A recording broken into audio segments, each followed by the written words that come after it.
You probably don't know this, but the video you just clicked on is about to change your life. I'm going to tell you about two releases from Moondark and Darkmoon. Join me now!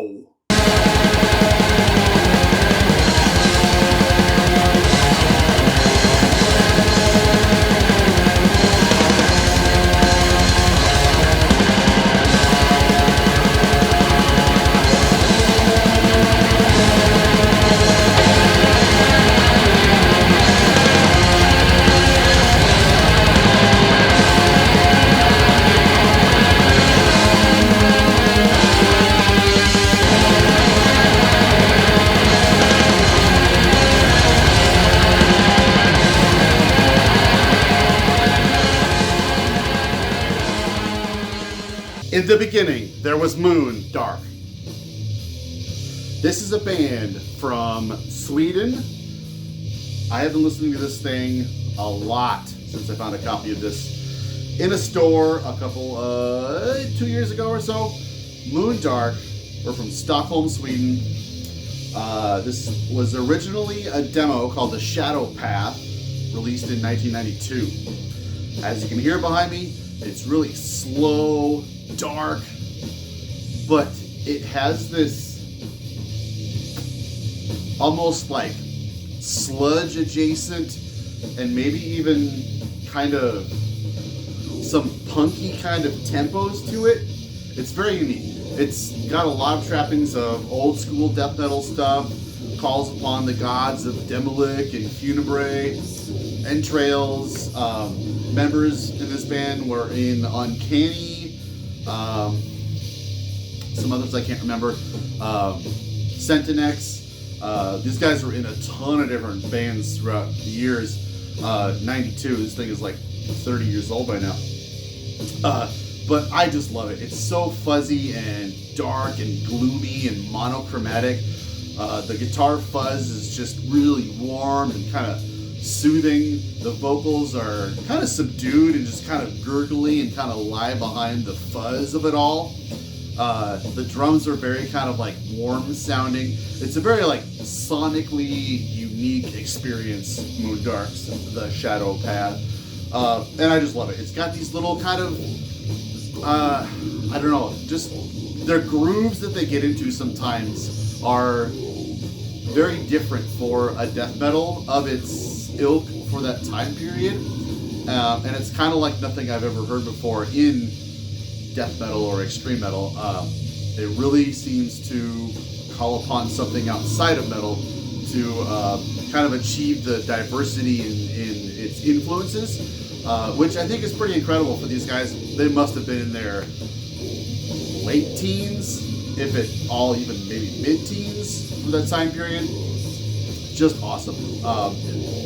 Being from Stockholm, you would maybe expect to sound a little bit like Tomb, Dismember, Carnage, Grave, something like that. But it's pretty much a walk on its own shadow path. Ooh, that was great. I love this thing.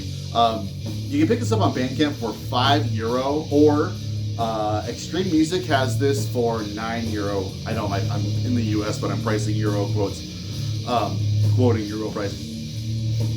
But that's the links that I found. I'll put links down below for you to pick this thing up. It is so goddamn good. For you heavy metal experts out there, if you're not familiar, the Extreme Music version that came out in 2015 has different artwork on it, and I actually like it quite a bit more than on this one, but just phenomenal release. And I just thought it was so funny that I've been listening to Moondark as well as Darkmoon quite a bit over the last couple of months. But I've had this in my collection for well over a decade. This is Darkmoon's Seas of Unrest. They, unlike Moondark, have another album called Vengeance for Withered Hearts, which is a highly sought after rarity. But honestly, I think Seas of Unrest is maybe a little bit better. And you can get copies of this thing for a couple of dollars, and I strongly recommend you do it. It's so good. These guys were from the United States, East Coast, I want to say South Carolina, Virginia, something like that.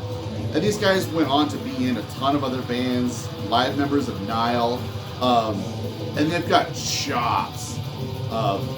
There's style-wise, I don't think this is really anything out of the ordinary. It's more just kind of like a perfection on a lot of styles that were like culminating toward the late 90s. This came out in 1999 originally, but it's very, very technically adept. But that's not really the point. It's very musical and melodic, and there's just some really strong riffing, and lead work is just phenomenal. The drumming is ambitious as all hell.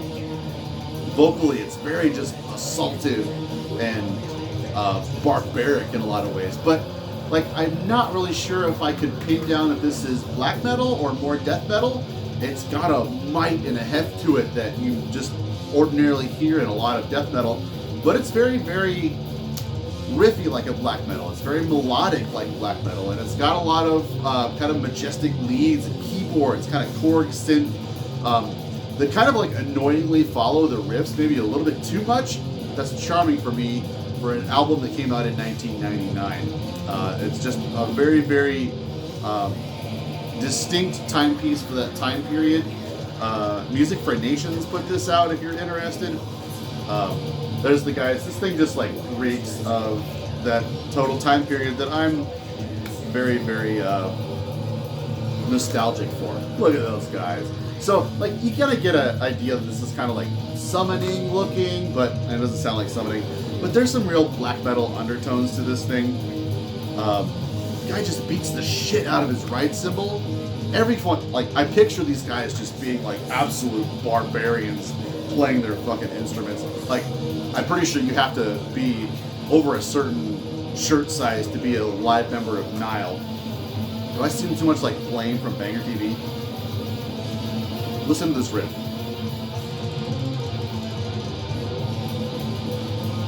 The drumming is like mostly blasting, but his fills are elaborate. He's all over the kit. Does all different kinds of things, and it's not overly blasty, but it is furious most of the time. I wouldn't say there's really any slower moments on this thing. It's an intense listen for sure. Seas of Unrest by Darkmoon. The Shadow Path by Moondark. I hope you check out both of these soon. Woo-hoo! That was a great video. And it was made possible mostly by me, but also thanks to the never-ending, undying love and support of my Patreon subscribers, some of whom are... If you would like to be a part of supporting my channel and encouraging me to make more content that's as good as the one you just watched, join the Patreon. It's $6.66 a month, and I would appreciate your support. Thanks for watching either way.